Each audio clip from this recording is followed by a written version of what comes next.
Hello commerce के मेरे होनहार छात्रों, स्वागत है आपका आपके अपने YouTube channel Sharma ji commerce वाले में।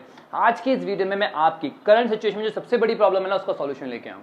प्रॉब्लम क्या है कि भैया अकाउंट्स हो ही नहीं रही है, इतना टाइम बर्बाद हो चुका है और अब हमारे मिड टर्म सर पर है, पर फिर भी अकाउंट का सारा सिलेबस पेंडिंग है। रिविजन की तो बात ही मत करो। डोंट वरी, परेशान मत हो। पूरा का पूरा रोड मैप लेके आया हूँ आपके लिए, आज से लेके मिड टर्म तक का। आपको क्या करना है, कैसे करना है, कब करना है, कितना पढ़ना है, सब कुछ बताने वाला हूँ। बट वीडियो को एंड तक देखना है, कुछ भी स्किप नहीं करना, सारी प्रॉब्लम सॉल्व हो जाएगी और स्टेप बाय स्टेप सब कुछ फॉलो करना है जो जो बता रहा हूँ। आगे बस समझ में। चलो बेटा शुरू करते हैं।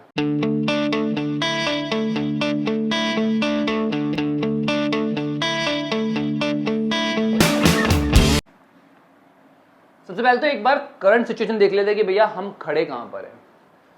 सबसे बड़ी प्रॉब्लम जो है इस टाइम पे वो है कि भैया 4 महीने बर्बाद हो चुके हैं हमारे, हमने कुछ नहीं पढ़ा भी है तो 1-2 चैप्टर, या कुछ बच्चों ने 3-4 चैप्टर पढ़े हुए हैं, बस इससे ज़्यादा कुछ नहीं पढ़ा। तो भैया उससे काम नहीं चलेगा।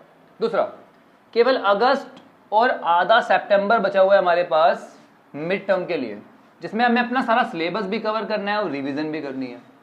बहुत कम टाइम है। डोंट वरी, पॉसिबल है, हो जाएगा। पढ़ने का मन ही नहीं कर रहा। अगली प्रॉब्लम बच्चों की है, भैया एग्जाम सर पे आ गए हैं पर अभी भी पढ़ने का मन नहीं कर रहा।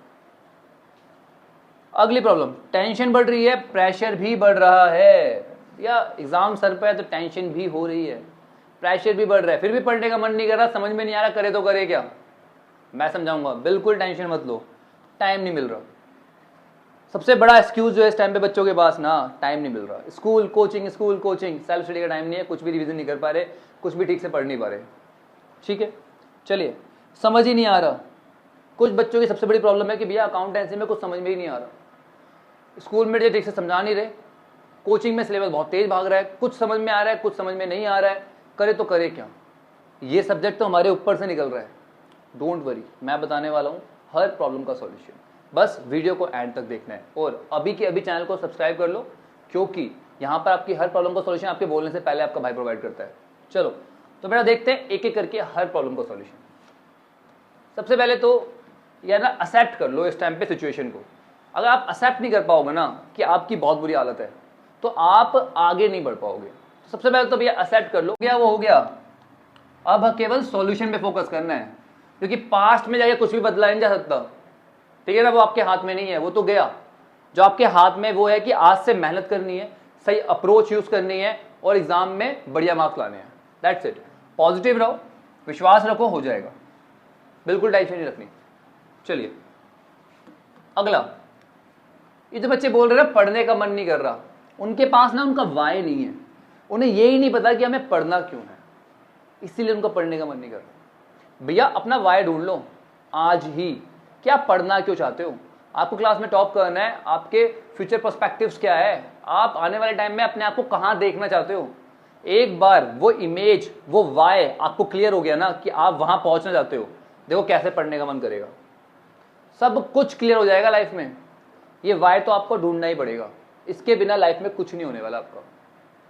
तो भैया अभी की अभी वाई ढूंढ लो कि ये पढ़ना क्यों है। मुझे अपने माँ बाप को प्राउड फील कराना है, मुझे फेम चाहिए, मुझे पैसा चाहिए, मुझे नाम कमाना है, मुझे इस पोजीशन पे पहुंचना है।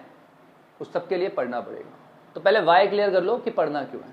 अरे बात समझ में। एक बार वाई क्लियर हो गया, अपने आप पढ़ने का मन करेगा, अपने आप टाइम निकलना शुरू हो जाएगा, क्योंकि आपकी प्रेफरेंसेस सेट हो जाएगी कि भैया मेरी प्रेफरेंस मेरी पढ़ाई है, मैं मूवी बाद में देखूंगा, दोस्त ने गेम के लिए बुलाया बाद में जाऊंगा, क्योंकि भैया अब तो हाई टाइम है ना।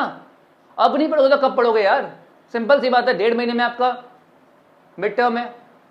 समझ रहे हो मेरी बात को? तो आपके प्रेफरेंसेस सेट हो जाएंगे एक बार आपका वाई क्लियर हो गया तो। वो तो करना पड़ेगा, उसके बिना कुछ नहीं है।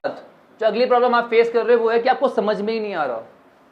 उसका रीजन है क्योंकि आप गलत अप्रोच यूज कर रहे हो अकाउंटेंसी को पढ़ने के लिए। मैं बताता हूं क्या सही अप्रोच है, समझो। सबसे पहले ना आप कोई भी टॉपिक पढ़ रहे हो तो उसका ना आप कंसेप्ट क्लियर करो। बेटा बिना कंसेप्ट क्लियरिटी के कुछ भी पॉसिबल नहीं है।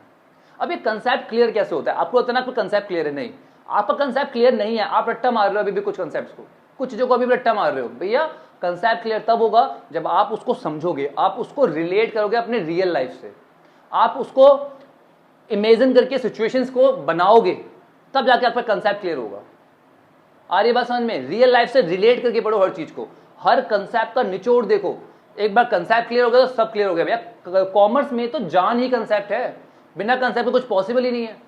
तो भैया पहले कंसेप्ट क्लियर करो, वो भी बिल्कुल क्रिस्टल क्लियर होना चाहिए आपका कंसेप्ट। एक बार कंसेप्ट क्लियर कर लिया, ठीक है, उसके बाद आपको क्या करना है, 1 बाय 1 एक एक कंसेप्ट को उठाना है। दूसरी गलती क्या करते हैं ना बच्चे, पहले तो कंसेप्ट भी क्लियर नहीं करते, चलो कंसेप्ट क्लियर भी कर लिया तो उसके बाद क्या करते हैं, सीधा ना लॉन्ग क्वेश्चन पे जंप करते हैं कि हमें तो सब आता है, चलो क्वेश्चन बनाते हैं। नहीं, लॉन्ग क्वेश्चन नहीं बनेंगे, कॉम्प्लेक्स क्वेश्चन नहीं बनेंगे। आपको क्या करना है, आपको सबसे पहले एक कंसेप्ट उठाना है छोटा सा। आपने कंसेप्ट समझ लिए, अब पहला कंसेप्ट आपने उठाया, ठीक है, उसके 2 से 3 क्वेश्चन बेसिक प्रैक्टिस करें। बेसिक प्रैक्टिस मतलब भैया जो कंसेप्ट होता है ना, उसके बाद आपके पास 2-3 क्वेश्चन आपके छोटे छोटे क्वेश्चन दे रखे होते हैं जो बेसिक होते हैं, बिल्कुल उसी कंसेप्ट से रिलेटेड, है ना। आप टीएस गरेवाल की बुक उठाते हो या डीके जैन उठाते हो, उसमें इस तरीके से दे रखा है एक कंसेप्ट और उसके बाद फिर उसका कुछ क्वेश्चंस, ठीक है। तो आपको क्या करना है, एक कंसेप्ट एक बार में उठाना है, ठीक है, उसके बाद उसके 2-3 क्वेश्चन करने हैं, उसके बाद अगला कंसेप्ट उठाना है। तो इस तरह से सारे छोटे छोटे कंसेप्ट पहले आपको कवर करने हैं, एक बार में जंप नहीं करना किस पे, लॉन्ग क्वेश्चन पे। आगे बात समझ में? इसके बाद दूसरी गलती ये नहीं करनी कि आप लोग ना केवल इलस्ट्रेशन सॉल्व करते रहते हो।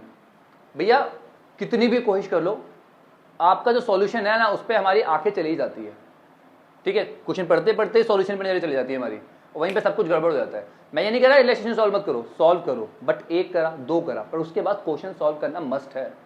तो क्वेश्चन करोगे तभी बात बनेगी, अदरवाइज बात नहीं बनेगी, ठीक है। तो आपने एक एक करके हर एक कंसेप्ट को पढ़ा, उसके 2-3 क्वेश्चन प्रैक्टिस करें, उसके बाद आप अपने complex question, full flash question पे आओ जो आपके एग्जाम में आता है। फिर देखो कैसे नहीं बनता क्वेश्चन, बनेगा, गारंटीड बनेगा। आगे बात समझ में? ठीक है। इसके बाद अगला तो केवल एक ही सॉल्यूशन है भैया, ये बिजनेस नहीं है, ये इकोनॉमिक्स नहीं है, जहां पे आपकी थोड़ी बहुत प्रैक्टिस से भी काम चल जाएगा, ये है अकाउंटेंसी। यहां पे आप लैक इसलिए कर रहे हो क्योंकि आप ठीक से प्रैक्टिस नहीं कर रहे, इसलिए आपको मेनली प्रॉब्लम हो रही है। तो भैया अगला सॉल्यूशन तो केवल है practice, practice and more practice. Back and की जितनी भी एक्सरसाइज सारी कर डालो, पीवाईक्यूज जो है वो कर डालो। अब आते हैं अपनी सबसे बड़ी प्रॉब्लम पे कि भैया टाइम तो बचा ही नहीं, केवल अगस्त है और सितंबर बचा हुआ है, वो भी आधा, और सितंबर तो हमें रिवीजन के लिए भी चाहिए। तो देखा जाए तो केवल और केवल अगस्त है हमारे पास, अगस्त के 31 दिन है, इसमें सारा सिलेबस कैसे कवर होगा? होगा, टेंशन मत लो, मैं बता रहा हूं कैसे होगा। सबसे पहले तो ना प्रोक्रेस्टिनेशन बंद कर दो कि भैया कर लेंगे, कल कर लेंगे, परसों कर लेंगे, एग्जाम में कर लेंगे, ये टॉपिक कुछ नहीं होने वाला एग्जाम में। वैसे ही हाई टाइम है भैया, इस टाइम पे जो है अभी है, इसके बाद तो कुछ नहीं है, ध्यान रखना इस बात को। तो भैया जो करना है अभी करना है।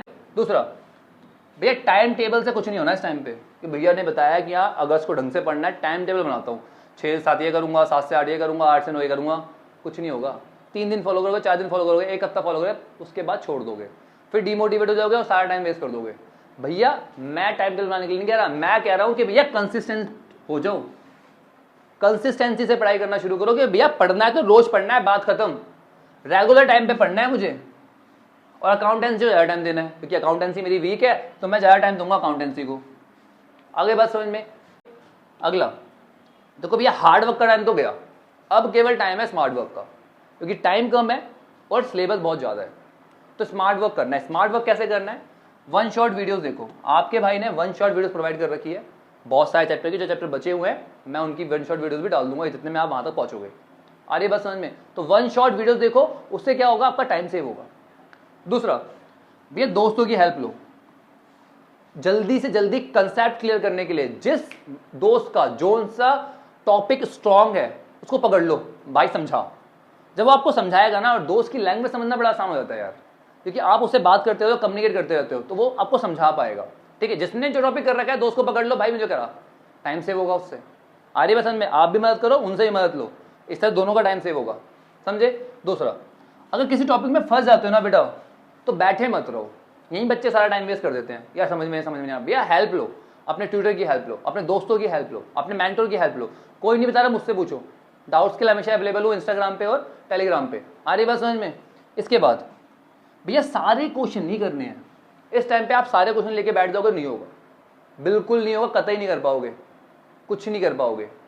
आपको क्या करना है, क्वेश्चंस करने हैं, और इतने क्वेश्चन करने हैं जितने जरूरी है, मतलब हर कंसेप्ट के क्वेश्चन करने हैं, बट सारे क्वेश्चन नहीं करने। भाई जो सिमिलर क्वेश्चन है उसे केवल रीड करके छोड़ दो ना, ये तो सेम ही है यार। अब सिमिलर क्वेश्चन कितने करोगे यार, सही नहीं है ना? आपने भैया क्वेश्चन कर लिए, 2 क्वेश्चन एक छोटे कंसेप्ट के प्रैक्टिस कर लिए, उसके बाद आपकी बुक में दे रखे हैं 7-8 क्वेश्चन, तो 7-8 क्वेश्चन करने की जरूरत नहीं है, एक बार रीड कर लो क्या सिमिलर है, हाँ सिमिलर है तो छोड़ दो, आगे बढ़ो, अगले कंसेप्ट पे बढ़ो, क्योंकि इतना टाइम नहीं है कि सारे क्वेश्चन प्रैक्टिस करोगे, सारे कंसेप्ट के क्वेश्चंस करने हैं बट सारे क्वेश्चंस नहीं करने। समझ में आ गई बात क्या बोल रहा हूं मैं? चलिए अगला, भैया आपको ना सिलेबस के अकॉर्डिंग पढ़ना है, आ रही बात समझ में? सिलेबस दिमाग में सेट होना चाहिए, ये आ रहा है, इतने मार्क्स का आ रहा है, उसके हिसाब से पढ़ना है। समझ में आ रही है बात? चलो मैंने आपके लिए ऑलरेडी पूरा का पूरा अगस्त का शेड्यूल तैयार करके दिया हुआ है, देख लो एक बार। कुछ बच्चों का सिलेबस थोड़ा सा इससे ज्यादा आ रहा होगा, कुछ का इससे कम आ रहा होगा, तो उसके हिसाब से एडजस्ट कर लेना। मैंने यहाँ पे अज्यूम किया कि आपने कोई टॉपिक ठीक से नहीं पढ़ा है, ठीक है, उसके हिसाब से मैंने आपका ये पूरा का पूरा शेड्यूल जो है वो अगस्त का तैयार किया है, ठीक है। आप अपने हिसाब से इसमें एडजस्टमेंट कर सकते हो, बट बनाना सबको है। अगस्त का पूरा शेड्यूल बनाना अकाउंटेंसी के लिए, ये ध्यान रखना। चलो तो वीक 1 में आपको क्या करना है, सबसे पहले के 2 दिन जो है ना, आपके स्टार्टिंग के 2 दिन आपको ना बेसिक अकाउंटिंग टर्म्स को देने हैं। हर एक अकाउंटिंग टर्म को आपको ठीक से समझना है कि भैया असेट क्या है, लायबिलिटी क्या है, एक्सपेंस क्या है, डिफर्ड रेवेन्यू एक्सपेंडिचर क्या है, सब कुछ, बैड डेट्स क्या है, A to Z चीज आपके दिमाग में सेट होनी चाहिए, क्योंकि सबसे इंपॉर्टेंट चैप्टर यही है, यहीं से आपको शुरू करना है। आपको सारी accounting terms by heart learn होनी चाहिए, होती क्या है, आ रही बात समझ में? तो यहीं से आपका बेस बनेगा, यहीं से आपकी जान पहचान होगी, किससे? आपके अकाउंट से। क्लियर? एक बार ये टॉपिक क्लियर हो गया, इसके बाद आपको उठाना है आपका अकाउंटिंग इक्वेशन, उसको आपको 3 दिन देना, 3 दिन सफिशिएंट है। अकाउंटिंग इक्वेशन में हम लोग assets is equal to liability plus capital करते हैं, आपको पता है, जिसको पता है ठीक है, जिसको नहीं पता इजी टॉपिक है, बट ये प्रैक्टिकल टॉपिक है, ठीक है। यहाँ पे आपने थ्योरी कर ली, थ्योरी में सारे कंसेप्ट समझ लिए, यहाँ पे आप प्रैक्टिकल कंसेप्ट समझोगे, ठीक है, और इजी टॉपिक है। एक बार कंसेप्ट क्लियर हो गया बस चैप्टर कंप्लीट हो जाएगा। 3 दिन मैंने मोर देन इनफ प्रोवाइड किए हैं इसके लिए, आ रही है बात समझ में? 3 दिन में हो जाएगा आराम से, ठीक है। चलिए इसके बाद बाकी 2 दिन ना आपको अपना जो अगला चैप्टर है अकाउंटिंग प्रोसीजर, ये भी आपका प्रैक्टिकल चैप्टर है और ये रिलेटेड चैप्टर्स है, ठीक है। कंसेप्ट लगभग सेम है, हल्का फुल्का फर्क है इसमें, टीचे वगैरह डेबिट क्रेडिट के रूल्स है, ठीक है। बट इसके बाद आपको यही टॉपिक करना है और 2 दिन इसके लिए भी सफिशिएंट है, 1 दिन कंसेप्ट के लिए, 1 दिन टी शेप अकाउंट के लिए। क्लियर? चलिए अब आया हमारा अगला हफ्ता। अगले वीक में आपको थ्योरी करनी है, क्योंकि यहाँ पे आप प्रैक्टिकल करके आ चुके हो, तो अब आपको चैप्टर नंबर 1 पढ़ना है, आपका थ्योरेटिकल चैप्टर। अकाउंटेंसी क्या होता है, बुक कीपिंग, अकाउंटेंसी में क्या डिफरेंस है, कौन कौन से उसके यूजर है, सारी की सारी थ्योरी है, ठीक है बेटा। चलिए इसके बाद डे 2 पे आपको अकाउंटिंग इक्वेशन की थोड़ी सी रिवीजन करनी है, क्योंकि यहाँ से आपका जनरल का थोड़ा सा बेस बनेगा, ठीक है। अकाउंटिंग इक्वेशन और साथ में कर पाओ तो रूल्स भी एक बार रिवाइज कर लेना, ठीक है। साथ में बेसिस ऑफ अकाउंटिंग, अकाउंटिंग के 2 बेसिस होते हैं, कैश और एक्रूअल बेसिस, बस उसके बारे में छोटा सा टॉपिक है ये कवर कर लेना रिवीजन के साथ, ठीक है, हो जाएगा। इसके बाद अगले 5 दिन सबसे इंपॉर्टेंट टॉपिक को देने हैं, वो है जर्नल एंट्रीज। आ रही बात समझ में? तो यहाँ पे आपको प्रॉपर टाइम देना है और प्रॉपर अटेंशन प्रोवाइड करनी है, आ रही बात समझ में? हाँ या नहीं? तो भैया अगले 5 दिन पूरी जान से पढ़ना है, हर एक कंसेप्ट को क्लियर करना है और प्रॉपर प्रैक्टिस करनी है, ठीक है। क्योंकि यहाँ पे अगर एक बार आपकी जर्नल क्लियर हो गई ना बेटा, मैं कह रहा हूँ आधा काम वही हो गया, समझ गए। इसके बाद वीक 3 में 2 दिन तो आपको origin of transaction, source document और प्रेजेंटेशन, यहाँ पे ना केवल फॉर्मेट है मेनली, एक बार फॉर्मेट दिमाग में सेट कर लिया, बहुत आसान कंसेप्ट है। मैं 2 दिन भी ज़्यादा दिए हैं, बच्चे 1 दिन भी कर लेते हैं, आ रही बात समझ में? पर फिर भी आप 2 दिन लेना, प्रैक्टिस करना, ठीक है, हो जाएगा। इसके बाद अगले 2 दिन आपको लेजर में देने हैं, यहाँ पे भी एक बार फॉर्मेट समझा तो हो गया काम, 1-2 क्वेश्चन प्रैक्टिस कर लोगे सफिशिएंट है, यहाँ बहुत ज़्यादा प्रैक्टिस नहीं है, ठीक है, क्योंकि बहुत लेंथी क्वेश्चन होता है इसका, ठीक है, तो बहुत ज़्यादा क्वेश्चन तक नहीं प्रैक्टिस कर पाओगे, बट कंसेप्ट को ठीक से समझ लेना। और 2 दिन मैंने अलॉट किए हैं, मोर देन सफिशिएंट है इसमें, ठीक है, लेजर में। अगला इसके बाद आपको कैश बुक करनी है अगले 2 दिन में, 2 दिन में आपको कैश बुक अपनी कवर करनी है, ये इंपॉर्टेंट टॉपिक है आपका एग्जामिनेशन पॉइंट ऑफ व्यू से, ठीक है। अगले दिन भी आपको कैश बुक करनी है, पर थोड़ी सी ना जनरल की भी रिवीजन कर लेनी है, तो 3 दिन बहुत है, इसमें आपकी जनरल की रिवीजन भी हो जाएगी तीसरे दिन में, और आपकी कैश बुक कंप्लीट हो जाएगी। आई बात समझ में?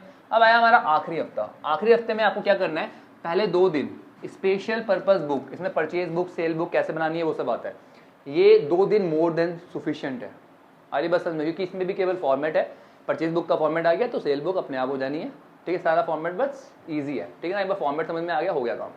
मैंने 2 दिन दिए हैं, मोर देन सफिशिएंट है। 1 दिन आपको ना जीएसटी के देना है, बच्चे ना इसको इग्नोर कर देते हैं, नहीं, 1 दिन इसके कंसेप्ट देख लो, होता क्या है, कैसे होता है, और इसकी किस तरह से एडजस्टमेंट्स होती है अलग अलग लेजर में और जर्नल में, उस पर थोड़ा सा टाइम रिवॉर्ड जरूर कर देना, ठीक है।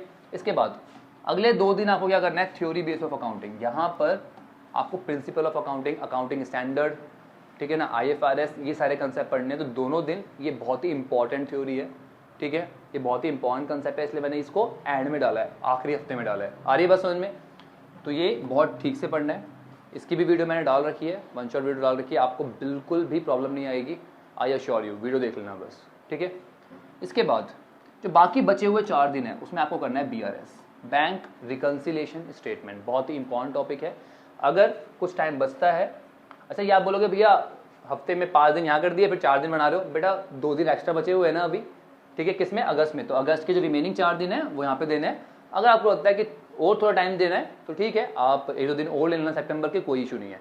बट इस टॉपिक को बहुत ही ध्यान से पढ़ना है क्योंकि बहुत ही इंपॉर्टेंट टॉपिक है ये। अरे बस समझे, bank reconciliation statement. So that's it with our video. I assure you कि आपने वीडियो में बताई हुई हर चीज फॉलो करी तो मिड टर्म में फोड़ के आओगे, बहुत बढ़िया मार्क्स आएंगे। 1 हफ्ते में आपको रिजल्ट दिखना शुरू हो जाएगा, आपका कॉन्फिडेंस बूस्ट हो जाएगा। आई अश्योर यू, कोई भी प्रॉब्लम है आपका भाई हमेशा अवेलेबल है। अकाउंटेंसी, बिजनेस, इकोनॉमिक्स, कोई प्रॉब्लम नहीं आने दूंगा मैं आपको। बस आपको अपने भाई के साथ रहना है, जुड़े रहना है और साथ में पढ़ते रहना है, दैट्स इट। अच्छा, कमेंट सेक्शन में मुझे जरूर बताना कि आपको अगले कौन से टॉपिक का रोड मैप चाहिए या फिर कौन सी प्रॉब्लम आप इस टाइम पे फेस कर रहे हो, आपका भाई उसको सॉल्यूशन आपको प्रोवाइड कर देगा। क्योंकि केवल पढ़ाने से काम नहीं चलेगा, आपकी हर प्रॉब्लम का सॉल्यूशन भी मुझे ही करना है, वो मेरी ही जिम्मेदारी है। अपने दोस्तों के वीडियो को शेयर करना मत भूलना क्योंकि उनका भी कुछ भला हो जाए। चलिए बेटा, मिलते हैं नेक्स्ट वीडियो में, तब तक के लिए take care, bye bye, study.